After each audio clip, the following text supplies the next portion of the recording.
Okay, Jai Hind everyone. Welcome back to the current affairs classes. We have near about 10 topic that we will be discussing. First topic is the किसका अभी यहाँ पे visit हो रहा है, Sri Lanka president. अभी हमने हाल ही में पढ़ा था, एक बहुत ही अनप्रिडिक्टेबल विन था by the Sri Lanka president. Last time उनका जो वोट परसेंटेज था 2-3% था एंड अभी तो मेजॉरिटी में है, 2/3 मेजॉरिटी के साथ है। तो इंडिया और श्रीलंका के साथ इस समय रिलेशन थोड़ा सा अच्छा हो गया था, बीच में बहुत डीप डाउन चला गया था। क्यों चला गया था? फिशरमैन का एक तो लड़ाई का इशू है, तमिलियन का इशूज है, तमिलियंस जो श्रीलंका में रहते हैं उनके राइट्स का इशू है, ये सब चीज़ें चल रही हैं। जाकिर हुसैन, कितनों ने इनको जाकिर हुसैन को कभी देखा है? एक चाय का आता था पहले एडवर्टाइजमेंट, जाकिर हुसैन उसमें तबला बजा रहे होते हैं, ठीक है ना, वही जाकिर हुसैन है। तो ही इज नो मोर। उनके पिताजी भी बहुत फेमस थे, अल्लाह रखा खान, वो भी बहुत बड़े वो थे, तबला वादक थे ऑलरेडी। ओके, देन ये पीसेस के लिए इम्पोर्टेंट है, award for the peace building है, 10 लोगों को मिला है, इसमें इंडियंस भी है, तो सिर्फ हम नाम देखेंगे। Then we will see that the hidden cost of the green washing in Indian railway. What is mean by the green washing? Green washing का क्या मतलब होता है? ग्रीन वॉशिंग, गरम रंग डाल के धोते हैं कपड़ा, वो होता है ग्रीन वॉशिंग। ग्रीन वॉशिंग का मतलब होता है आप ये दिखाने के लिए दुनिया को दिखाएं कि मैं ग्रीन टेक्नोलॉजी का यूज कर रहा हूँ, मेरे इस पर्टिकुलर यूज से ग्रीन हाउस गैसेस कम होंगे, ग्लोबल वार्मिंग कम होगा। लेकिन रियलिटी में वो आपसे लोगों को बेवकूफ़ बना रहे हैं। बैक साइड में आप जितना पहले हो रहा था उतना ही CO2 आप यूज कर रहे हैं। ये वाला मैटर रेलवे को रिलेटेड है। रेलवे अभी कह रहा है कि हम इलेक्ट्रीफाई कर रहे हैं, जितना भी ट्रेन चलेगा इलेक्ट्रिसिटी से चलेगा। पहले क्रूड ऑयल से चलता था, ठीक है, तो क्रूड ऑयल को जब हम इलेक्ट्रिसिटी से चेंज कर देंगे तो क्या होगा? तो हमें CO2 कम हो जाएगा, ये बता रहे हैं। लेकिन अब दिक्कत है कि जो इलेक्ट्रिसिटी ये पैदा जो यूज कर रहे हैं वो प्रोड्यूस हो रहा है कोल से। डायरेक्ट आप नहीं यूज करके आप पहले इलेक्ट्रिसिटी प्रोड्यूस कर रहे हैं कोल से, तो वहाँ CO2 निकाल ही दे रहे हैं, फिर इलेक्ट्रिसिटी बना रहे हैं, उससे आप ट्रेन चला रहे हैं। डायरेक्ट ट्रेन के इंजन में फ्यूल यूज करने की जगह पे आप इलेक्ट्रिसिटी तो यूज कर रहे हैं, लेकिन जितना इलेक्ट्रिसिटी आप यूज कर रहे हैं उतना क्या है, वो कोल से प्रोड्यूस हो रहा है। तो बाई एनी वे आप यहाँ तो दिखा दे रहे हैं कि ट्रेन में आपको इलेक्ट्रिसिटी लगेगा, तो लगेगा अरे CO2 नहीं निकल रहा है, यहाँ पे ग्रीन हाउस गैस नहीं निकल रहा है, लेकिन वो इलेक्ट्रिसिटी जहाँ से आ रहा है वहाँ पे निकल रहा है ना। तो आप इसको तो बता दे रहे हैं कि ग्रीन टेक्नोलॉजी का यूज है, इलेक्ट्रिफिकेशन करना जरूरी है। अब इसलिए भी ये न्यूज में है क्योंकि ग्रीन इस इलेक्ट्रिफिकेशन के नाम पे इन्होंने बहुत से ऐसे जो डीजल इंजन थे जो क्रूड ऑयल से चलते थे वो एकदम नया नया बना हुआ इन्होंने इस्तेमाल करना बंद कर दिया। तो देश का घाटा हुआ ना, आपने बहुत ज़्यादा पैसे यूज तो आप कहीं ना कहीं कोल का कर ही रहे हैं। अगर क्रूड ऑयल को डायरेक्ट यूज करते तो वो भी CO2 और ग्रीन हाउस गैस निकलता। तो कहीं ना कहीं आप दिखाने के लिए जो आम जनता सामने खड़ा है ट्रेन को, तो उसको देखेगा अरे क्रूड ऑयल तो नहीं यूज हो रहा है, इलेक्ट्रिसिटी यूज हो रहा है, इलेक्ट्रिसिटी यूज हो रहा है तो कहीं से तो CO2 नहीं निकल रहा है। लेकिन दूर जहाँ पे इलेक्ट्रिसिटी प्रोड्यूस हो रहा है वो कोल से हो रहा है। और जो मेनली रेलवे क्या करता है, पैसेंजर को लेके जाता है और गुड्स को भी लेके जाता है, फ्रेट। तो पैसेंजर से भी कमाई होती है और जो मालगाड़ी होती है गुड्स, उससे भी इनकी कमाई होती है। मैक्सिमम इनकी जो कमाई होती है वो गुड्स से होती है। और गुड्स से जो कमाई होती है, जितने भी प्रोडक्ट हैं उसमें मैक्सिमम 50% जो है को कोल ये लोग ट्रांसपोर्ट करते हैं। तो अब कोल ही ट्रांसपोर्ट कर रहे हैं तो कहीं ना कहीं जाके कोल क्या होगा, यूज होगा, और यूज होगा तो ग्रीन हाउस गैसेस निकलेंगे। तो रेलवे से कहीं ना कहीं दिखाने के लिए आप कुछ भी कहें, लेकिन ओवरऑल जो ग्रीन हाउस गैसेज है वो कम नहीं हुए हैं, वो ज़्यादा ही हैं as compare to the other. आप अगर कंपेयर करते हैं तो यही यहाँ पे डिस्कशन है। तो it will be part of GS paper 3 and environment. Green washing का मतलब समझ में आ रहा है ना? दिखाने के लिए जैसे ग्रीन से हम धो दें, अंदर वही रहेगा पर हम धुलाई करके ये दिखाना चाहते हैं। जैसे मनी लॉन्ड्रिंग क्या होता है, ब्लैक मनी को व्हाइट मनी में कन्वर्ट करते हैं, लेकिन कहीं ना कहीं ओरिजिन तो उसका ब्लैक होता है।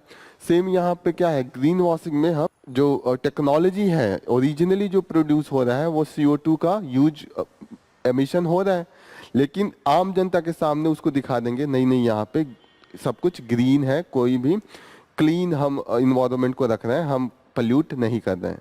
चीजें समझ में आ रही हैं क्या है? साउंड एंड फरी, यहाँ पे शोर एंड आक्रोश। ओके, ये किस चीज को लेके है? I think this is with the जो पार्लियामेंट में चल रहा है उसको लेके कंटिन्यूअसली डिबेट जो चल रहा है कि एक दूसरे को ब्लेम कर रहे हैं, जो हमारे प्राइम मिनिस्टर है वो अपोजिशन को, अपोजिशन है वो प्राइम मिनिस्टर को, कंटिन्यूअसली ब्लेम गेम हो रहा है। लेकिन रियलिटी में क्या है कि जो मेन मुद्दा पे डिस्कशन होना चाहिए कि देश में अनएम्प्लॉयमेंट बढ़ रहा है, क्या मेन यहाँ पे डिबेट हो रहा है कि ये प्राइम मिनिस्टर ऐसे थे अभी के ऐसे हैं, पर्सनालिटी पे डिस्कशन हो रहा है। मिसयूज किया है कॉन्स्टिट्यूशन का इन लोगों ने, हमने नहीं किया, वो लोग कह रहे हैं नहीं आप लोगों ने किया है। होता है ना, कॉन्स्टिट्यूशन को इनसे बचाना है उनसे बचाना है, यही सब चीज़ें चल रही है। पर रियल में जो कॉन्स्टिट्यूशन में लिखा है कि लोगों के लिए आप गवर्नेंस करें, वो सब तो मुद्दा चल नहीं रहा है। मेनली एम्प्लॉयमेंट का जो मुद्दा है, भूखमरी का मुद्दा है, इतनी बीमारियां हैं, इतना मिस गवर्नेंस है। गवर्नेंस का भी तो इशू है, हमें सही टाइम पे चीज़ें डिलीवर नहीं होती हैं, हेल्थ का इशू है, एजुकेशन का इशू है, इस सब चीज़ों पे बातें नहीं हो रही है। ये टोटल मुझे लग रहा है डिस्कशन इसी पे है। एक बार हम लोग देखते हैं कॉस्टली गैम्बल, यहाँ पे बात हो रहा है फ्रांस में। अभी हम लोगों ने बीच में देखा था, वहाँ के प्रेसिडेंट मैक्रोन ने स्नैप पोल करा लिया था। ईयू का इलेक्शन हुआ था, उसमें फार राइट जो पार्टी थी वो बहुत अच्छा परफॉर्मेंस की थी। तो जो वहाँ के प्रेसिडेंट है मैक्रोन, अभी उनका कार्यकाल नहीं पूरा हुआ था। जैसे इंडिया में मानिए गवर्नमेंट का 5 साल के लिए बनता है, लेकिन 4 साल बाद ही अगर गवर्नमेंट को ये प्रूव करना हो कि कोई दूसरी पार्टी किसी और इलेक्शन में जीत गया, मानिए कि लोकल लेवल पे इलेक्शन होता है पंचायत का और अर्बन लोकल बॉडीज का, और उसमें जो गवर्नमेंट में है उसके अपोजिशन वाला जीत गया। अब गवर्नमेंट ये प्रूव करने के लिए नहीं हमें भी लोगों का मतलब सपोर्ट मिलेगा, ऐसा नहीं है कि हम कमज़ोर हैं, तुरंत उन्होंने अपना गवर्नमेंट का इस्तीफा देके तुरंत इलेक्शन के लिए उन्होंने राष्ट्रपति को एक रिकमेंडेशन दिया। उसको स्नैप पोल कहते हैं, जो कार्यकाल कंप्लीट होने के पहले ही इलेक्शन हो जाता है। बाई इलेक्शन भी हम लोगों ने बीच में पढ़ा था। स्नैप पोल बाई इलेक्शन में थोड़ा सा डिफरेंस होता है। बाई इलेक्शन होगा कि मानिए 500 लोग इलेक्ट हुए, उसमें से किसी का डेथ हो गया, कोई रिजाइन दे दिया, कोई डिसक्वालीफाई हो गया, उसके लिए हम बीच बीच में इलेक्शन कराते हैं, वो बाई इलेक्शन होता है। अभी बाई इलेक्शन भी पढ़ा था, कहीं कहीं पे बाई इलेक्शन हुआ था। जैसे एमएलए का मानिए इलेक्शन हुआ, उसके 3 साल बाद एमपीज का हुआ, कुछ लोग एमएलए से एमपी बन गए, यही केस था कुछ दिन पहले पढ़े थे हम लोग। यही है स्नैप पोल। स्नैप पोल में होता है पूरा एकदम, जैसे बाई इलेक्शन में होता है किसी किसी का होगा, स्नैप पोल में होगा कि पूरा पार्लियामेंट का ही समय के पहले इलेक्शन हो जाएगा। वही फ्रांस में इस समय इंस्टेबिलिटी का हो गया। इन्होंने इलेक्शन कराया, इलेक्शन के बाद किसी को प्रॉपर तरीके से मेजॉरिटी नहीं मिली। मानिए 4 लोगों को 25% वोट मिल गया, 25% सीट मिल गया, हम एक दूसरे को कोई सपोर्ट करने को तैयार नहीं है, कोलिशन बनाने को नहीं तैयार है, तो गवर्नमेंट नहीं बन पाएगा। एब्सोल्यूट मेजॉरिटी तो प्रूफ करना पड़ेगा ना, और चारों लोग कह रहे हैं कि हम अलग रहेंगे, भले बनाएंगे तो अपना गवर्नमेंट बनाएंगे, किसी का सपोर्ट नहीं करेंगे। यही इशू यहाँ पे भी चल रहा है फ्रांस में। Green hydrogen and financing challenge. Green hydrogen क्या होता है? जैसे हम क्रूड ऑयल है, जैसे और डिफरेंट टेक्नोलॉजी है, वैसे हम हाइड्रोजन प्रोड्यूस करके और उससे एनर्जी प्रोड्यूस करें तो एनर्जी बहुत ज़्यादा प्रोड्यूस होगा, और जो उसमें एमिशन होता है वो ना के बराबर होता है, नहीं होता है। लेकिन अब दिक्कत ये है कि ठीक है ग्रीन हाइड्रोजन तो काफ़ी अच्छा ऑप्शन है, लेकिन उसकी जो टेक्नोलॉजी है बहुत महंगी है, कॉस्ट बहुत महंगा है। तो इसीलिए ग्रीन हाइड्रोजन में हाइड्रोजन की जो फ्यूल होता है वो और भी तरीके का होता है, ग्रे हाइड्रोजन और ब्लू हाइड्रोजन। क्या क्या होता है? ग्रे हाइड्रोजन और ब्लू हाइड्रोजन।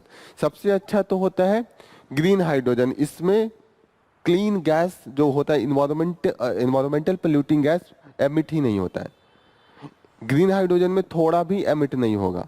लेकिन ब्लू और ग्रीन में ब्लू एंड ग्रे में क्या डिफरेंस होता है? ग्रे में है कि प्रोड्यूस होगा और इन्वायरमेंटल पोल्यूटिंग जो गैसेज होते हैं, ग्रीन हाउस गैसेज, वो भी प्रोड्यूस होंगी। किस में होंगी? ग्रे में। ग्रे थोड़ा खराब होता है, ग्रे का मतलब आप समझ ही रहे हैं, ग्रे का जो कलर वैसे भी थोड़ा सा मटमैला ही होता है, वही होता है ना। तो ग्रे एक सेंस दे रहा है कि कुछ ना कुछ गड़बड़ है। तो ग्रे में क्या होगा? प्रोड्यूस होगा ग्रीन हाउस गैसेज। लेकिन ब्लू में भी होगा, लेकिन ब्लू में जो गैस निकलेगा, जैसे मानिए बाइक चला रहे हैं, बाइक का साइलेंसर के पीछे से धुआं निकलता है, जो गैस निकलता है वही पोल्यूट करता है। आप साइलेंसर के जस्ट बगल में ही एक मशीन लगा ले कि जो गैस निकले कैप्चर कर ले, और उसको आप कन्वर्ट कर दे किसी सॉलिड फॉर्म में, और जाके जमीन के अंदर आप उसको नीचे बरीड कर दें। ठीक है, तो मानिए आपने प्रोड्यूस तो किया ग्रीन हाउस गैसेज, लेकिन इन्वायरमेंट में जाने से बचा लिया, तो इसीलिए उसको ब्लू कहते हैं। सबसे अच्छा ग्रीन है, ग्रीन के बाद थोड़ा खराब ब्लू है क्योंकि उसमें प्रोड्यूस हो रहा है, कहीं ना कहीं आपका कॉस्ट बढ़ेगा, आपको अलग से जाके कहीं ना कहीं जगह उसको पिट फिल करने के लिए जगह ढूंढना पड़ेगा जहाँ पे आप उसको बरी कर सकें। और उसके बाद ग्रे होगा, ग्रे में ये है कि उसमें ग्रीन हाउस एमिशन होगा, लेकिन उसमें थोड़ा औरों की तुलना में जो क्रूड ऑयल होता है, कोल होता है, उसकी तुलना में थोड़ा कम होता है। अब ग्रीन हाउस गैस में फाइनेंसिंग चैलेंज है कि वो बहुत महंगा है as compare to the grey and blue hydrogen, ठीक है। Again this will be part of GS paper 3 environment. Then we will see that the impact of La Nina in on India's climate. What is the La Nina? El Nino, La Nina एक दूसरे के opposite है। La Nina is good for India, Al Nino is bad for India, ठीक है। तो वो अभी हम देखेंगे। This is the monsoonal phenomena कि मानसून को इम्पैक्ट करता है, एक पॉजिटिव इम्पैक्ट करता है, एक निगेटिव इम्पैक्ट करता है। टेम्परेचर कंडीशन जो खासकर पेरुवियन करंट होता है वो कोल्ड से वार्म हो जाता है, तो उसी के चेंज होने से प्रेशर ग्रेडियंट चेंज हो जाता है। प्रेशर ग्रेडियंट चेंज हो जाएगा तो जो विंड का फ्लो आप कह रही हैं वो चेंज हो जाएगा, और उसके कारण जो मॉइस्चर होगा वो कम होगा, एक में ज़्यादा होगा। जिसमें मॉइस्चर में ज़्यादा होगा वहाँ पे बारिश ज़्यादा होगी, सिंपल सी बात है, ठीक है। तो अल नीना लॉ नीना का इम्पैक्ट इंडिया पे, लॉ नीना का पॉजिटिव होता है, अल नीना का निगेटिव होता है, तो उसको हम अभी देखेंगे। प्रोसीजर टू रिमूविंग जजेस। तो जज को रिमूव करने का अभी हमने पढ़ा है। क्यों पढ़ा है? क्योंकि अभी इलाहाबाद कोर्ट के खिलाफ अब वो हाई जज हैं, उन्होंने कुछ बोला है, उसी पे कॉलेजियम सिस्टम एक्शन ले सकता है, और उसको उनको रिमूव करने के लिए हमने अभी रिजोल्यूशन भी पास किया है, तो उसी पे डिबेट चल रहा है। Then we will see that the legacy of Jawaharlal Nehru endures even now. Jawaharlal Nehru और फर्स्ट प्राइम मिनिस्टर काफ़ी डिबेट चलता है कि कुछ लोग कहते हैं कि ही वाज ग्रेट, कुछ लोगों का कहना है कि he was not so much great, क्या वो तो अभी बहुत नेगेटिव पिक्चर में पेंट कर देते हैं। तो यहाँ पे एनालिसिस दिया है कि what has been the contribution of Nehru, तो उसको हम डिस्कस करेंगे। This will be part of mains GS paper 1 post independence Indian history, okay. First Modi Dissanayake का ये है, तो कंटिन्यूसली अभी मीटिंग चलेगा, जो भी आएगा हम लोग उसको देखेंगे। मेन है जो हमारा अभी बात चल रहा है, एक तो है कि इंडिया अपने किसी भी नेबर में सबसे मजबूत हम ही है चाइना को छोड़ के, तो हमेशा हम ग्रांट देंगे, हमसे लोग पैसे लेंगे क्योंकि वो कमज़ोर है और उन्हें हेल्प चाहिए होगा। देन हम कहाँ कहाँ काम कर सकते हैं? रीजनल सिक्योरिटी, रीजनल सिक्योरिटी, क्योंकि श्रीलंका का जो मेन पोजीशन है इंडियन ओशियन में है, और वहाँ पे एक बहुत ही स्ट्रेटेजिक पोजीशन है, पाइरेसी हो सकती है, अटैक हो सकता है, चाइना उसका मिसयूज कर सकता है, तो सिक्योरिटी के लिए that is very important. Digital infrastructure, क्योंकि हम एक तरीके से हम डिजिटली स्ट्रांग नेशन है इंडिया, हमारा सॉफ्टवेयर बहुत ही स्ट्रांग है, तो we can help the Sri Lanka as well. तो वहाँ पे डिजिटल इंफ्रास्ट्रक्चर में क्या क्या हम बना रहे होंगे? जो हमारे वाईफाई की लाइंस होती हैं, ये सब चीज़ें, तो फाइबर, ऑप्टिकल फाइबर की लाइंस हम बिछा रहे हैं, ये सब वहाँ करें। कनेक्टिविटी एंड एनर्जी, कनेक्टिविटी में क्या हेल्प कर सकते हैं? जहाँ पे जैसे तमिलियन एरिया है, जहाँ पे इंडियन तमिलियंस है, तो उस एरिया में हम रोड्स भी बना सकते हैं। वहाँ की जो टेक्नोलॉजी थोड़ी सी कम है, तो हम रेलवे में भी रिसोर्स में उनको दे सकते हैं अपना सपोर्ट। कनेक्टिविटी में पोर्ट बना सकते हैं, एयरपोर्ट बना सकते हैं, तो इंडिया यहाँ पे काम कर रहा है। और मेन है कि हम पोर्ट पे ज़्यादा ध्यान देंगे, तो अभी कई पोर्ट हमारे उन्होंने दिया हुआ है, जैसे कोलंबो का पोर्ट है, वहाँ पे हम बना रहे हैं, ठीक है।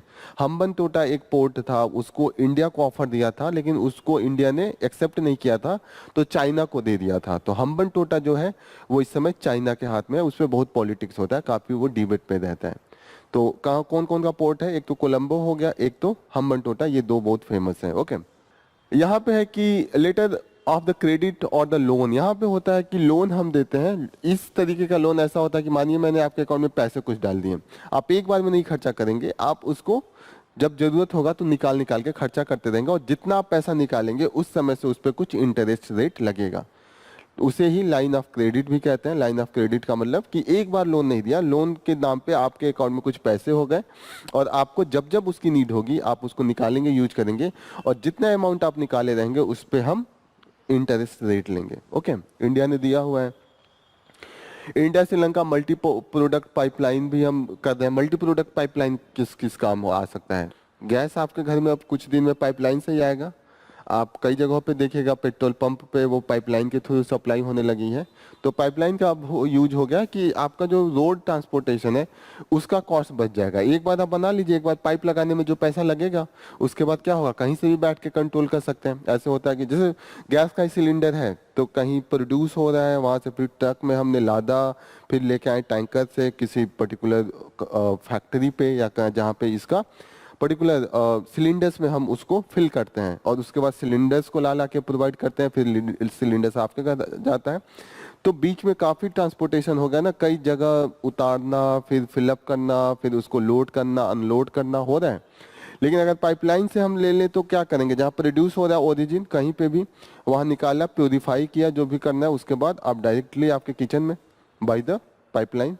तो ये काफ़ी आजकल यूज में हो रहा है। Okay, LNG supplies and the completing the संपूर्ण कोल पावर प्रोजेक्ट, इसमें भी इंडिया हेल्प कर रहा है। एक बार में याद नहीं होगा, देखते रहने से याद होगा। जब भी इंडिया श्रीलंका रिलेशन पे कोई भी क्वेश्चन आता है तो ये सब यूज होगा। इस साल क्या क्वेश्चन पूछा था, इंडिया मालदीव पे पूछा था। अगर इंडिया श्रीलंका पे पूछता है तो ऐसे ये सब चीजें यूज हो सकती हैं कि किस किस तरीके से इंडिया हेल्प कर रहा है, कैसे हमारा रिलेशनशिप इंप्रूव हो रहा है। तो ये सब फैक्ट अगर दे देते हैं तो आपके मार्क्स में औरों की तुलना में 1-1.5 नंबर ज्यादा मिलेगा। Zakir Hussain mainly he was from the, कहाँ से थे, तबला मेस्टो, और इनके पिताजी उस्ताद अल्लाह रखा खान, ये भी तबला मेस्टो ही थे। ओके, तो ये आप देखिएगा।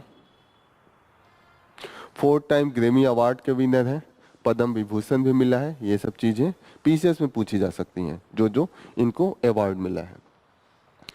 Grammy award Europe best musical instrument बजाने के लिए दिया जाता है। एंड पद्म विभूषण इंडिया का 2nd हाईएस्ट अवार्ड। ये भी पीसेस के लिए इंपॉर्टेंट है। Women in security conflict management and the peace के लिए अवार्ड दिया जाता है। Patricia Mukhim editor of Shillong Times को दिया गया है इस बार का साहस श्रेष्ठ सेरो ऑफ द करेज अवार्ड। तो this is for the peace. Next news is the hidden cost of the green washing of the Indian railway. यहाँ पे यही डिबेट हो रहा है मेन कि इंडियन रेलवे ये दिखा रहा है कि हम इलेक्ट्रिफिकेशन कर रहे हैं, we are going for the electrification, we are going for the broad gauge locomotive. एक होता है cape gauge normal single metre वाली होती है, 1 मीटर के आसपास इसकी लेंथ होती है, जो पुराने जमाने में चलता था, वो आप लोगों ने देखा होगा ना, रेलवे वाली छोटी वाली, अभी शिमला उमला में है। कालका जी से जब आप शिमला जाते हैं तो वो नैरो गेज वाली मिलती है। 3 तरीके का होता है। नैरो गेज बहुत छोटा हो जाएगा, मैं नैरो गेज एकदम पतला हो जाएगा। नैरो गेज में 600 सेंटीमीटर के आसपास होगा, सेंटीमीटर नहीं मिलीमीटर, ठीक है, 600 मिलीमीटर होगा। समझ में आ रहा है। फिर आया धीरे धीरे टेक्नोलॉजी बढ़ी तो हमने कैप गेज करा, वो 1 मीटर का होता है। और अभी जो यूज हो रहा है that is the broad gauge. Broad gauge का जो लेंथ है वो है 1676 मिलीमीटर। ये हुआ कि 1 मीटर 676, मतलब 1 मीटर 67 सेंटीमीटर, यही है ना ब्रॉड गेज। देखिए ये थोड़ा सा आपको याद रखना होगा, ये 76 में है और ये 67 में। नॉर्मली हम ऐसे याद रखते हैं कि 1 मीटर, याद रखने का जो तरीका है कि 600 सेंटीमीटर 600 मिलीमीटर, फिर हो गया 1000 मिलीमीटर, 1 मीटर, ये इजीली याद हो जाएगा। और इसको 1.6 के आसपास हम लोग याद रखते हैं, एकदम एग्जैक्ट में यही है कि आगे थोड़ा सा है, कुछ ऐसे दिमाग में रहना चाहिए। पीसेस में एग्जैक्ट पूछ सकता है। 1.67 समझिए आप, मीटर में अगर चेंज करेंगे। ये याद रखिएगा कि एकदम 1 मीटर नहीं है, 1 मीटर से थोड़ा सा ज़्यादा है, कभी कंफ्यूजन हो। वैसे नॉर्मल हम यही कहते हैं कि 1 मीटर वाला नॉर्मल जो केप गेज है। ब्रॉड गेज 1.6 हम लोग करते हैं, लेकिन 1.67 के आगे भी 6 है। अब यहाँ पे ये हो रहा है कि हमने क्या किया है कि डीजल लोकोमोटिव को इलेक्ट्रीफाई कर रहे हैं। हम कह रहे हैं कि 100% इलेक्ट्रिफिकेशन कर रहे हैं। अब 100% इलेक्ट्रिफिकेशन यहाँ तो हम दिखा रहे हैं, और इसके चक्कर में हम बहुत से जो लोकोमोटिव है उसको हमने एकदम अभी यूज में हो सकता है उसको हमने किनारे रख दिया कि अब गवर्नमेंट का पैसा है, गवर्नमेंट का पैसा हमारा टैक्स है, किसी का तो खुद का यही है ना जो हम लोग पढ़ रहे थे, capitalist system and socialist system. अब देखिए सबका रिस्पॉन्सिबिलिटी, उसमें पैसा हमारा भी लगा है, आपका भी लगा है, इनका भी लगा है, लेकिन कोई जमीन रोड पे नहीं जाएगा प्रोटेस्ट करने, क्योंकि हमें लगता है कि हमारा थोड़ी लगा है, वो इनडायरेक्टली लगा है ना, हमने टैक्स दिया, टैक्स के बाद उन्होंने यूज किया। तो यहाँ पे भले उसका मिसयूज हो, कोई मतलब नहीं है। जो रोड बनता है वो रोड में तो सबका पैसा लगा होता है ना। कितने लोग जाके विरोध करते हैं कि अरे रोड ऐसे खराब क्यों बना दिया, कोई नहीं करता है, क्योंकि सोशलिस्ट प्रिंसिपल है। लेकिन अगर हमारे घर का कोई एक थोड़ा भी ईंट भी एक तोड़ के कोई दिखा दे तो लड़ाई झगड़ा हो जाएगा। तो वो होता है प्राइवेट प्रॉपर्टी, वो हमारा है, हमें डायरेक्ट दिखता है, और जो पब्लिक है वो भी हमारा है, लेकिन हमें लगता है कि सबका है। जब और नहीं बोल रहे हैं तो मैं क्यों बोलूँ, this is the main thing. अब इंडियन रेलवे ये दिखा रहा है कि हम इलेक्ट्रिफिकेशन कर रहे हैं, हम जितना भी है हम कहीं ना कहीं ग्रीन हाउस गैस को कम करेंगे। अब ये है कि ये कह रहे हैं कि आप भले ही इलेक्ट्रिफिकेशन कर रहे हैं, लेकिन मोस्टली जो है वो क्या है, बैक साइड में आप की जो इलेक्ट्रिसिटी प्रोड्यूस हो रही है वो कोल से प्रोड्यूस हो रही है, और कोल से जब आप प्रोड्यूस कर रहे हैं तो इनडायरेक्टली कहीं ना कहीं आप क्लीन हाउस और जो ग्रीन हाउस गैसेज है वो तो इमिट कर रहे हैं ना। अब ये हो सकता था कि अगर ये सोलर एनर्जी का यूज करें, अगर इलेक्ट्रिसिटी जो यूज करें सोलर एनर्जी, विंड एनर्जी, इससे प्रोड्यूस होकर अगर आ रहा है एनर्जी, तो उसको यूज करते तो समझ में भी आता। लेकिन इंडिया का जो प्रोडक्शन है mostly they are coming from the coal, ठीक है। कोल का आने वाले टाइम में भी यहाँ पे दिखा है कि इंडियन रेलवे का जो होता है वहां पे 80% coming from the thermal power plant. जो इलेक्ट्रिसिटी आ रही है इनके पास 80% थर्मल पावर प्लांट्स आ रहे हैं, 50% ऑफ इनका जो है that is transporting the coal. जो इनकी कमाई हो रही है रेलवे का, 100 रुपए कमा रहे हैं तो 50 रुपए कैसे कमा रहे हैं, कोल को वो भाड़े पे चला रहे हैं, यही है ना ट्रांसपोर्टिंग, उसी से आ रहा है। देखिएगा पैसेंजर में ज्यादा कमाई नहीं होती है रेलवे के, क्योंकि पैसेंजर तो पॉलिटिसाइज हो जाता है ना, कि जो गवर्नमेंट आएगी जितना फेयर कम कर दे उसकी गवर्नमेंट आएगी, वरना उसको पॉलिटिकल मुद्दा बना लेते हैं। अपोजिशन वाले लगेंगे कहने कि अरे आपने आया, हमारे ज़माने में 13 रुपए की टिकट थी, आपके ज़माने में 26 रुपए की, इस तरीके से होता है। तो कहीं ना कहीं हर एक पॉलिटिकल पार्टी आता है, रेलवे का जल्दी टिकट का किराया नहीं बढ़ता है। लेकिन जो गुड्स होता है, जो बिजनेसमैन का जो ट्रांसपोर्टेशन होता है उसका हमेशा बढ़ते जाता है, क्योंकि बिजनेसमैन उतना तो है नहीं, उनकी संख्या कम है। इसीलिए देखिएगा कि हमारा जो कॉम्पिटेटिवनेस है वो थोड़ी सी बिजनेस में कम हो जाती है, और बिजनेस वाले जो लोग हैं वो मैक्सिमम कोल से हटा के अपना जो ट्रांसपोर्टेशन करते हैं वो ट्रक से, गाड़ियों का यूज ज़्यादा करने लगे हैं। एक चीज और है, अगर आप गाड़ी से कहते हो, ट्रक से भी काफी ज्यादा एमिट होता है। ट्रक से जो एमिशन होता है 28%, और उसके बाद एग्रीकल्चर सेक्टर में भी एमिट होता है डिफरेंट, जैसे हम पंपिंग सेट चलाते हैं, ट्रैक्टर से अपना करते हैं, हार्वेस्टर का यूज करते हैं, उस समय कहीं ना कहीं क्रूड ऑयल का यूज होता है, वो वहाँ से भी एमिशन का चांसेस बहुत ज़्यादा होते हैं। तो वही यहाँ पे है कि आप ग्रीन रेलवे की टैग देने की कोशिश कर रहे हैं, लेकिन ग्रीन रेलवे की टैग से पहले साथ साथ आप एक तो ग्रीन वॉशिंग कर रहे हैं, धोखा से आप ये कह रहे हैं कि हम ग्रीन हाउस गैसेज कम कर रहे हैं। साथ साथ नियर अबाउट इन्होंने अभी भी 2500 ट्रेन को ऐसे रखा है कि डिजास्टर मैनेजमेंट के लिए। आप कह रहे हैं कि 100% मैंने इलेक्ट्रीफाइड कर दिया, जब 100% इलेक्ट्रीफाइड कर दिया तो 2500 तो आप डीजल वाला चला ही रहे हैं। और नियर अबाउट 4000 कहाँ पे है, 1000 इन्होंने और रखा है कि कभी जैसे मानिए कभी दीपावली पड़ा, होली पड़ा, तो उस समय लोगों का टिकट एक इंक्रीज हो जाता है। गवर्नमेंट स्पेशल ट्रेन चलाती है, तो उसके लिए भी उन्होंने 1000 ट्रेन चलवा रहे हैं। तो अगर आप कहीं ना कहीं ये सब चीज़ें यूज कर रहे हैं तो 100% इलेक्ट्रिफिकेशन की जो आप बात कह रहे हैं वो कहीं ना कहीं एक तरीके से झूठला ही रहे। तो this is the other, this is all about green washing का मतलब समझ में आता है ना। प्रीलिम्स से पूछ सकता है कि what is mean by the green washing, ठीक है। साउंड एंड फरी, साउंड एंड फरी यही है कि कॉन्स्टिट्यूशन का सब लोग कह रहे हैं कि देखिए कॉन्स्टिट्यूशन की सुप्रीमेसी है, ये अपोजिशन भी मान रहा है, और ये जो पावर में है गवर्नमेंट पार्टी वो भी मान रही है, there is the supremacy of constitution. अब आरोप ये एक दूसरे पे कह रहे हैं कि एक कह रहे हैं कि आप हिंदुत्व का जो आइडियोलॉजी ला रहे हैं उसके कारण आप कॉन्स्टिट्यूशन का डिस्ट्रॉय कर रहे हैं, क्योंकि कॉन्स्टिट्यूशन का जो मेन है प्रियम्बल क्या बोलता है, सोशलिस्ट, सेक्युलर, डेमोक्रेटिक रिपब्लिक, यही बोलता है। तो कहीं ना कहीं अगर आप आइडियोलॉजी एक रिलीजन के बेसिस पे चलाने लगेंगे तो सेक्युलरिज्म नहीं रहेगा। और जो बीजेपी है वो कांग्रेस को कहते हैं कि आप लोगों ने हमेशा तोड़ मरोड़ के रखा है, क्योंकि इमरजेंसी तो आपने लगाया था, आपने कॉन्स्टिट्यूशन का मिसयूज किया था। तो ये एक दूसरे पे यही हमेशा मेनली जो डिबेट चल रहा है पार्लियामेंट में वो यही चल रहा है। अब ये यहाँ पे कह रहे हैं कि जो मीन है constitutionalism, what is mean by the constitutionalism. जैसे होता है ना सोशलिज्म, सोशलिस्ट जो होता है उसी से सोशलिज्म बना है। जो लोग सोशलिस्ट आइडियोलॉजी को फॉलो करते हैं उन्हीं को कहते हैं कि वो सोशलिज्म को फॉलो कर रहा है, ठीक है।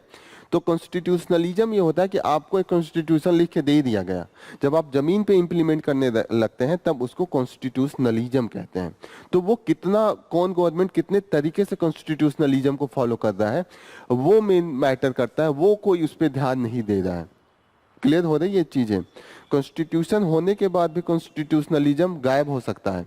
आप कॉन्स्टिट्यूशन अपने देश में बना के रख दीजिए और सारे जितने भी मशीनरी है जो मानिए इलेक्शन कमीशन है वो फ्री ना हो, तो कॉन्स्टिट्यूशनलिज्म का क्या फायदा जब आपके पास कॉन्स्टिट्यूशन है पर कॉन्स्टिट्यूशनलिज्म नहीं है। समझ में आ रहा है? कॉन्स्टिट्यूशन में का मतलब दिखाने के लिए आप दुनिया को कह रहे हैं हमारे पास कॉन्स्टिट्यूशन है, लेकिन इम्प्लीमेंट नहीं कर रहे हैं। आप कह रहे हैं कि हमारे घर में रामायण है और जाके आप ऐसा काम कर रहे हैं जो रावण वाला है, तो है ना कि ये थोड़ी होगा कि आपके घर में रामायण है तो आप राम बन गए। फॉलो करना पड़ेगा ना। कॉन्स्टिट्यूशनलिज्म होता है कि आप फॉलो करें, मेन है। तो कोई भी फॉलो करना बहुत कठिन होता है, किताब रखना तो बहुत आसान होता है। 10 किताबें कोई खरीद कर रख ले, सारे धर्म का रख ले, लेकिन if you have to follow then become difficult. अब जैसे ये कह रहे हैं कि यूनिफॉर्म सिविल कोड लाने की हम बात कर रहे हैं, ठीक है, यूनिफॉर्म सिविल कोड लाने की बात जैसे मोदी जी कह रहे हैं कि हम कर रहे हैं, लेकिन किस कंडीशन में क्या कर रहे हैं ये भी तो है कि आप यूनिफाइड करके पूरे कंट्री को लाइए, आप पोलराइज करके चीज़ों को नहीं ला सकते हैं। तो यहाँ पे ये चीज़ें हो रही हैं। Demographic and economic trend demand unified attention. जिस तरीके से हमारा इस समय पॉपुलेशन ग्रो कर रहा है ना, यूथ बढ़ रहा है, तो डेमोग्राफी चेंज हो रहा है। डेमोग्राफी का जो नीड है, modern technology, modern education, skilling, ये सब चाहिए ना, तो वो सब, और इकोनॉमिक ट्रेंड जिस तरीके से बदल रहा है उसको भी फॉलो करना पड़ेगा। आप कहीं ना कहीं कैपिटलिस्ट मॉड, कहीं ना कहीं एआई का यूज, टेक्नोलॉजी का यूज, ये सब कर रहे हैं, तो कहीं ना कहीं आप जो कॉन्स्टिट्यूशनल फ्रेमवर्क है उसके अंदर में कीजिए। जो कॉन्स्टिट्यूशनल फ्रेमवर्क क्या कह रहा है कि we will provide the justice. Justice कैसे प्रोवाइड करेंगे? अगर देश में इनइक्वालिटी है तो जस्टिस है, ना ही सोशल जस्टिस है, ना ही इकोनॉमिक जस्टिस है। आर यू गेटिंग ना?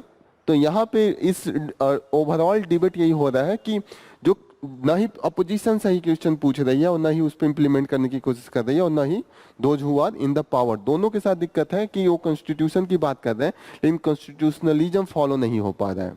क्लियर हो रहा है? आप लोग देख रहे होंगे इस समय टीवी का डिबेट यही सब चलता है हमेशा।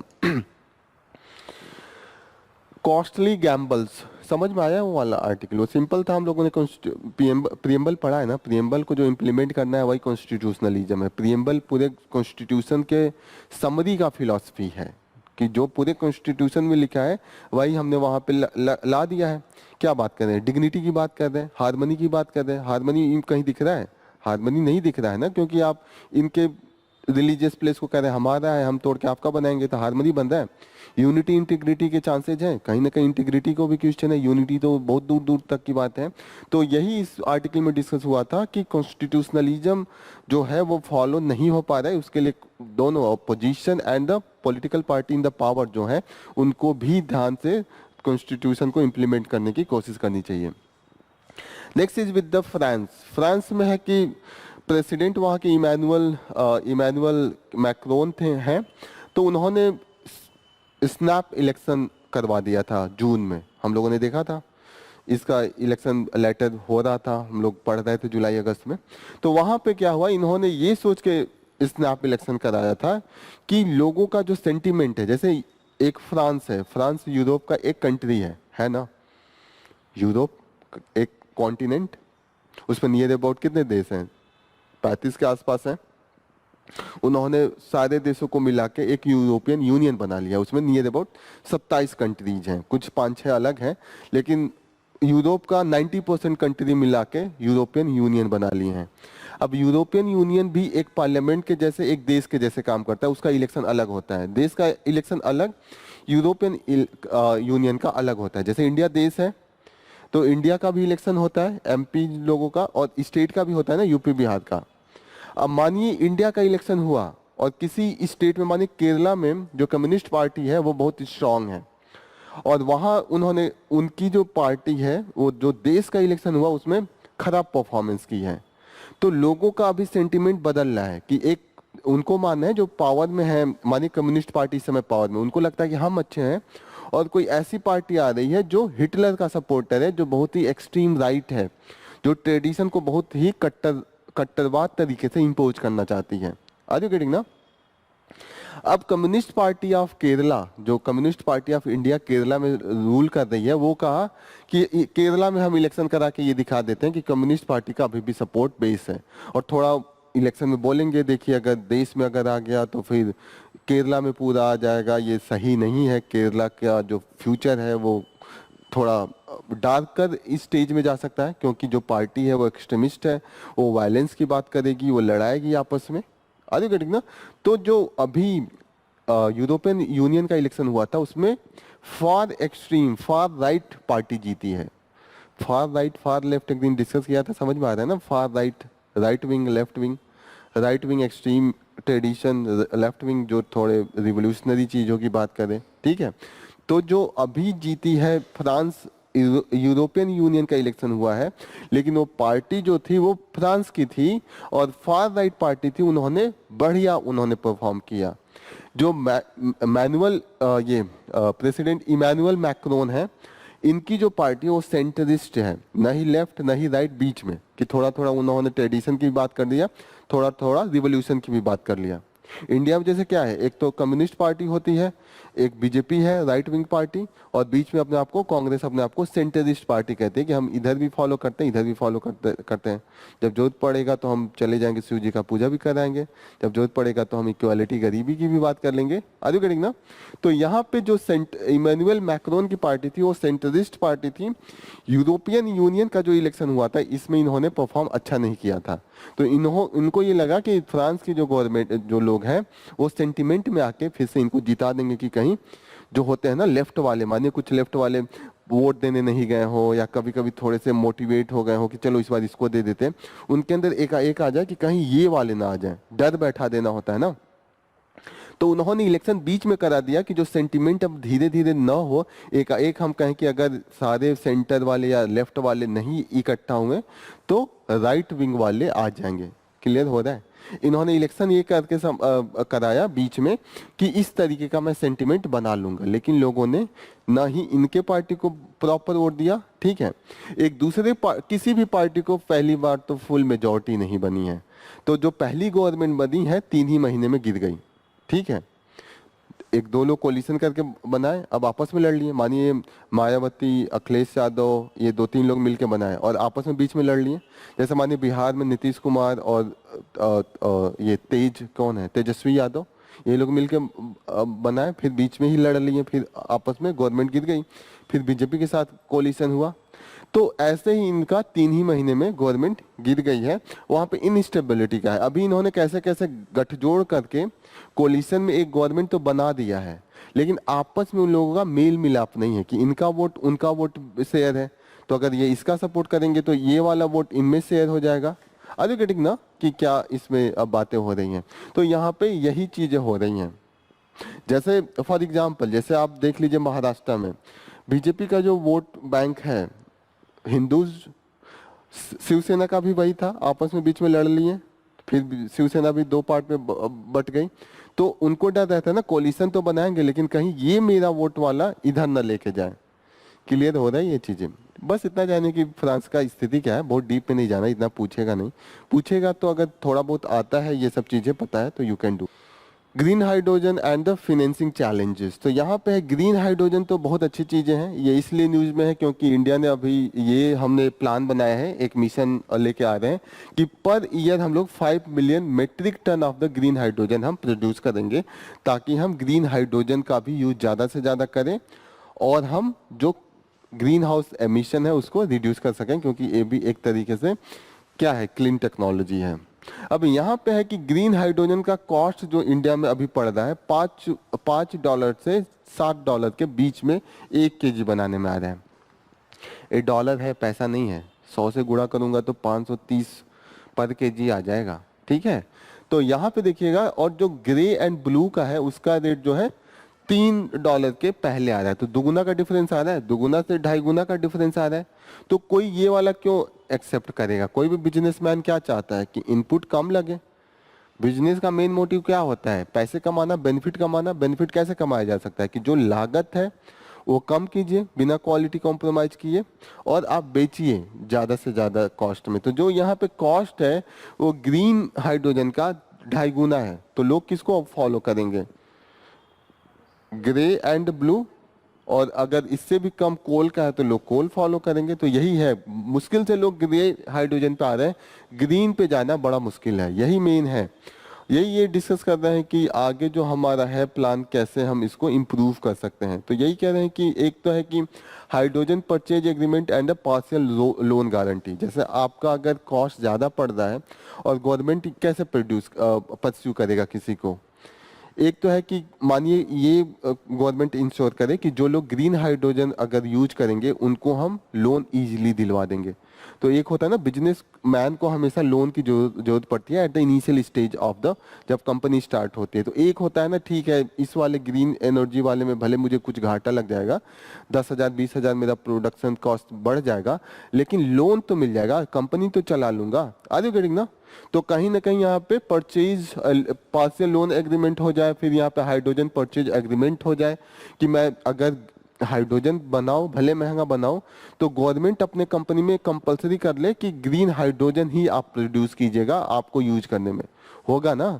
कि महंगा बनाने के बाद अगर कंपल्सन कर दिया जाए तो लोग खरीदेंगे, फैक्ट्रीज खरीदेंगी। तो इससे भी हम ग्रीन हाइड्रोजन को इम्प्लीमेंट करवा सकते हैं despite it's cost is high. जो एग्रीमेंट है उससे क्या फायदा होगा? कंपल्सन, आप कंपल्सन कर दीजिए कि कोई भी बिल्डिंग बनेगा, कंपल्सरी है कि आपको 20% ग्रीन हाइड्रोजन से अपना इलेक्ट्रिसिटी आपका रन करवाना है। तो कहीं ना कहीं वो बिकेगा, ग्रीन हाइड्रोजन का मार्केट बनेगा, महंगा होने के बाद भी। महंगा है लेकिन इन्वायरमेंटल इम्पैक्ट जो है वो पॉजिटिव है। तो यही इसमें टोटल डिस्कशन चला है। इंडिया में भी कहाँ कहाँ हमने स्टार्ट किया है ये सब चीज़ें, जो प्रोजेक्ट है उड़ीसा, महाराष्ट्र, गुजरात में हमने स्टार्ट किया है, पर उतना फंक्शनल अभी नहीं है क्योंकि कॉस्ट के ही कारण। ऑस्ट्रेलिया, जापान काफ़ी अच्छे से इसका यूज करते हैं। डिमांड सर्टेनिटी कैसे क्रिएट करेंगे? वही एग्रीमेंट करके, कंपल्सन लगा के कि करना है, तभी तो डिमांड सर्टेनिटी करेंगे। ऑस्ट्रेलिया, जापान डिमांड सर्टेनिटी करा रहा है। फिर हम ट्रेड कॉरिडोर भी बना लें कि मानिए आपका जो बायस है कहीं दूर से भी है तो आराम से आप बेच सकते हैं, तो उसके लिए पाइपलाइन बिछानी पड़ेगी, तभी आपकी सप्लाई इजी होगी। यहाँ पे ग्रे हाइड्रोजन, ये डिफरेंस यहाँ पे, एक में ग्रे में तो जो प्रोड्यूस होगा CO2 बाहर आएगा, उसका कोई सोल्यूशन नहीं है। ब्लू में क्या होगा कि हम क्या करेंगे, कैप्चर एंड स्टोर करेंगे। Carbon capture, utilisation and storage का मतलब समझ में आ रहा है ना, कि जो गैस निकला आपने डिफरेंट कोई टेक्नोलॉजी लगा के कैप्चर कर लिया, फिर उसको ले जाके कहीं मानिए कहीं गड्ढा है, कहीं माइनिंग एरिया है, तो वहाँ पे उसको फिलअप कर दिया। फिर हो गया ग्रीन हाइड्रोजन, तो ग्रीन हाइड्रोजन में प्रोड्यूस ही नहीं होगा। How does La Nina affect India's? अब इंडिया का जो है लॉ नीना का कंडीशन होता है कि जो पेरुवियन एरिया है, पेरू का एरिया है, वहाँ कोस्ट है, ओशन करंट फ्लो होता है, वहाँ पे नॉर्मल कोल्ड करंट फ्लो होता है। लेकिन कोल्ड करंट क्लाइमेटिक कंडीशन के कारण चेंज होके वार्म करंट में चेंज हो जाता है। जब वार्म करंट वहाँ पे हो जाएगा तो उस कंडीशन में क्या होगा, अल नीना आता है। अल नीना आता है, that is the negatively impact the Indian monsoon and rainfall in India. वहाँ पे ड्रॉट का कंडीशन होता है। लॉ नीना होता है नॉर्मल कंडीशन, कोल्ड करंट है, कोल्ड करंट ही बहेगा। लॉ नीना में ये होगा कि कोल्डनेस बढ़ जाएगा, टेम्परेचर और डिक्रीज करेगा। जब टेम्परेचर और डिक्रीज करेगा तो जो प्रेशर ग्रेडियंट है वो फेवरेबल होगा for the more precipitation in India, वहाँ पे रेनफॉल बढ़ जाएगा। तो इंडिया में या तो नॉर्मल मानसून होता है या तो फ्लड का भी कंडीशन थोड़ा बहुत आ जाता है। जैसे इस बार आपने देखा था, इस बार ज़्यादा मानसूनल था।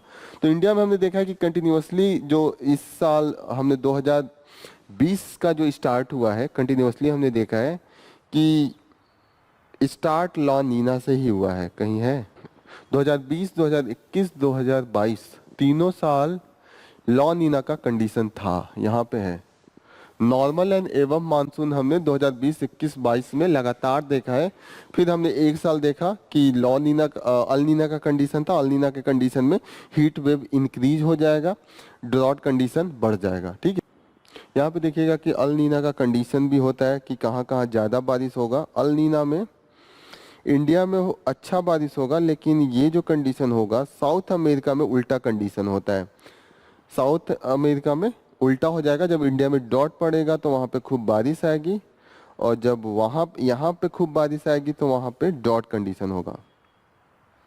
अफ्रीका में भी सेम कंडीशन, ये चल रही सही से रहा नहीं है, भाग रहा है। अफ्रीका में भी अपोजिट कंडीशन होगा, ठीक है। अफ्रीका एंड साउथ अमेरिका में अपोजिट कंडीशन, इंडिया में उसका जस्ट अपोजिट होगा, ये आप लोग ध्यान दीजिएगा। What is the procedure of removing the judges? The mainly we deal with the article 124 and 120 217. 124 किसको डील करता है? पहले आया है तो यूनियन गवर्नमेंट के जज, तो क्या होगा, सुप्रीम कोर्ट का जज होगा।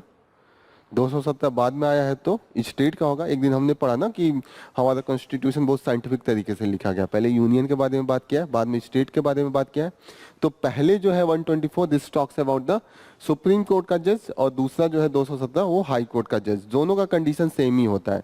मेजोरिटी क्या लगेगी, दोनों को रिमूव, देखिए अगर रिमूव करना है, इम्पीच करना है, तो दो ही कंडीशन है, प्रूव्ड मिसबिहेवियर होना चाहिए या इनकैपेसिटी दिखाना पड़ेगा। या तो दिखाना पड़ेगा कि उसका बिहेवियर जज बनने के लायक नहीं है, वो बहुत ऐसे ऐसे व्यवहार कर रहा है जो एकदम एक गरिमा को ठेस पहुंचा रहा है, हाई कोर्ट या सुप्रीम कोर्ट का, तो वो मिसबिहेवियर होगा।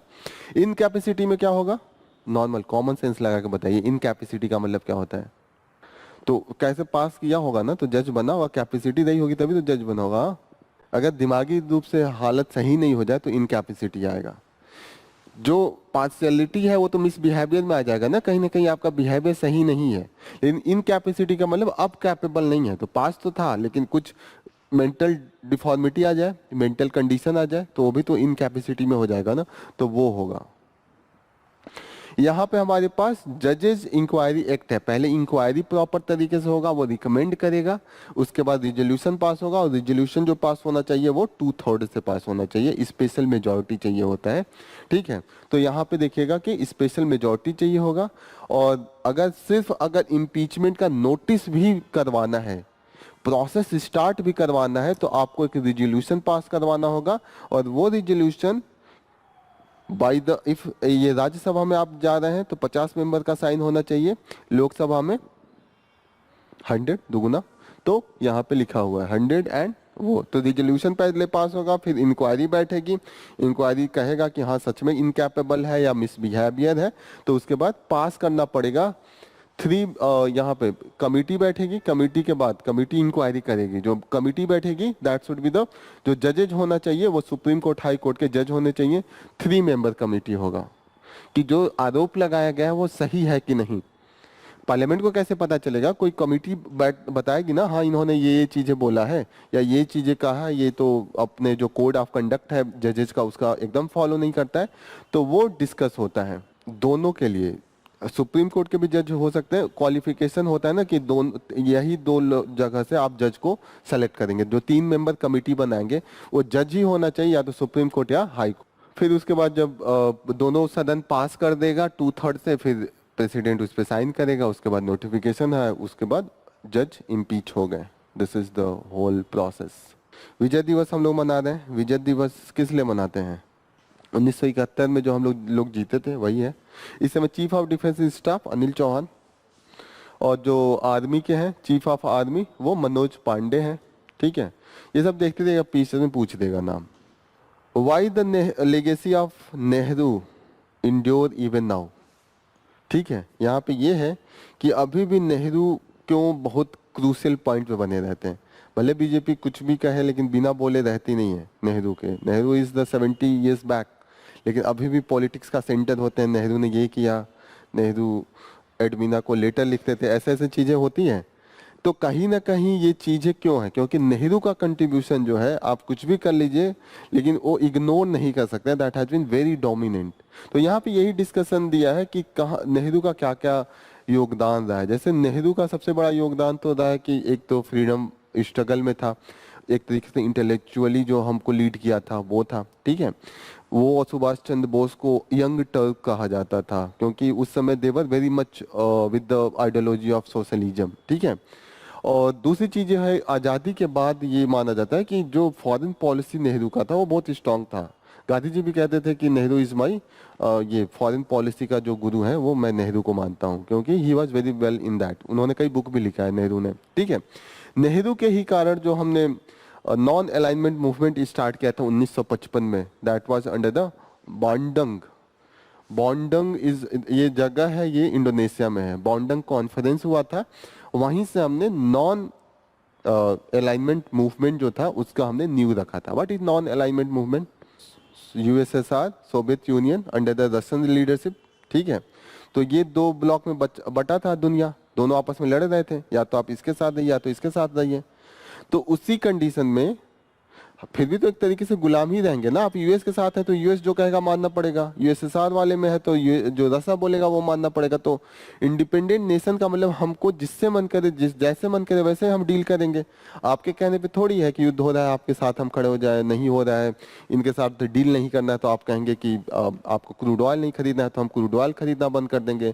मुझे इनका बम अच्छा लगे तो इनके वहाँ से मैं मिसाइल खरीद के ला रहा हूँ, इनसे अच्छा लगे तो इनके वहाँ से मैं सबमरीन खरीद के ला रहा हूँ, किसी के वहाँ उनके वहाँ मुझे मन करे उनका हेलीकॉप्टर बहुत अच्छा है तो हेलीकॉप्टर खरीद के आ रहा हूँ। ऐसा थोड़ी है कि आपके पक्ष में हूँ तो सब कुछ आपके ही लाइन पे करूँ। तो कोल्ड वार में ऐसा हो गया कि अगर आप मेरे पक्ष में हैं तो मेरी लाइन में लगिए, जो हम लोग कर रहे हैं वही कीजिए। तो ऐसे में नेहरू ने कहा कि ऐसा नहीं हो सकता, ऐसा तो फिर तो हम अभी अभी आज़ाद हुए, फिर अपना आज़ादी खो देंगे, ये भी तो एक तरीके का गुलामी है ना, या तो इनके साथ गुलामी कीजिए या तो उनके साथ गुलामी कीजिए। तो उन्होंने एक तीसरा ग्रुप बनाया, उसको नॉन अलाइनमेंट कंट्रीज कहते हैं, नॉन अलाइन कंट्रीज। और उसमें जो नए नए कंट्रीज जब आज़ाद हुए थे, जैसे अफ्रीकन कंट्रीज, एशिया के जो कंट्रीज थे, उनको एक ग्रुप बना दिया कि हम किसी के साथ नहीं है, हम इनके साथ भी अपना डील करेंगे, इनके साथ भी डील करेंगे, हमारी दुश्मनी कोई किसी से नहीं है, हमारी दोस्ती किसी से नहीं है। होता है ना वो कबीर ने कहा, ना काहू की दोस्ती ना काहू से बैर, है ना। तो इंडिया ने वही कहा कि हम ना ही किसी से बहुत घनिष्ठता वाली दोस्ती करेंगे और ना ही किसी से बैर करेंगे, हम सबसे डील करेंगे। तो नेहरू भी अपना डेवलपिंग कंट्री था, इंडिया वीक था, दिखाना था कि हम भी लीडर है। नेहरू का एस्पिरेशन था कि इंडिया भी एक पावर के जैसे रिकॉग्नाइज हो। तो अब ये थोड़े इसी बहाने उन्होंने तीसरा एक ग्रुप बना दिया और वो नॉन अलाइनमेंट मूवमेंट के नाम से हुआ। उसको थर्ड वर्ल्ड सॉलिडारिटी भी कहते हैं। थर्ड वर्ल्ड का मतलब जो नए नए कंट्री आजाद हुए थे उन्होंने अपना ग्रुप जो करा था, ओके। फिर नेहरू का leadership Congress of oppressed nationalities in the Brussels 1927 में हुआ था। वहां पे भी नेहरू का लीडरशिप को काफी अप्रिसिएट किए थे कि यस, जो दबे कुचले कंट्रीज हैं उनका आवाज इंडिया बन के निकल सकता है। आप सोचिए कि उस समय नया नया इंडिया आजाद हुआ था, भूखमरी थी, फिर भी हम उस समय जो कोरिया वार हुआ था उसमें इंडिया को दिया गया था कि आप उसमें मेडिएट कर दीजिए। तो कहीं ना कहीं हमने डिप्लोमेसी नेहरू की स्ट्रांग थी, तभी तो भूखमरी थी फिर भी हम लीड कर रहे थे। तो कहीं ना कहीं इंडिया का एक जो रीजनल पावर स्टेटस था वो उन्होंने शुरू से ही बिल्ड कर दिया। तो वही है कि देखिए, आप कितना भी नेहरू को इग्नोर कर देंगे, नेहरू का जो फिगर है इंटरनेशनल स्टेज पे है तो उसको आप इग्नोर नहीं कर पाएंगे। तो वही यहाँ पे डिस्कस किया गया है। सो दिस इज ऑल अबाउट, आगे कुछ खास नहीं है। तो ये सब चीज़ें आप मैप में देख लीजिएगा, मोल्डोवा कहाँ पे है, ठीक है। और आगे जो है स्पोर्ट से रिलेटेड है तो यू कैन, वो पीसेस वाला है तो एक बार देख लीजिएगा। So this is all about from the here, we will be concluding our session here. Thank you for joining session, all the best.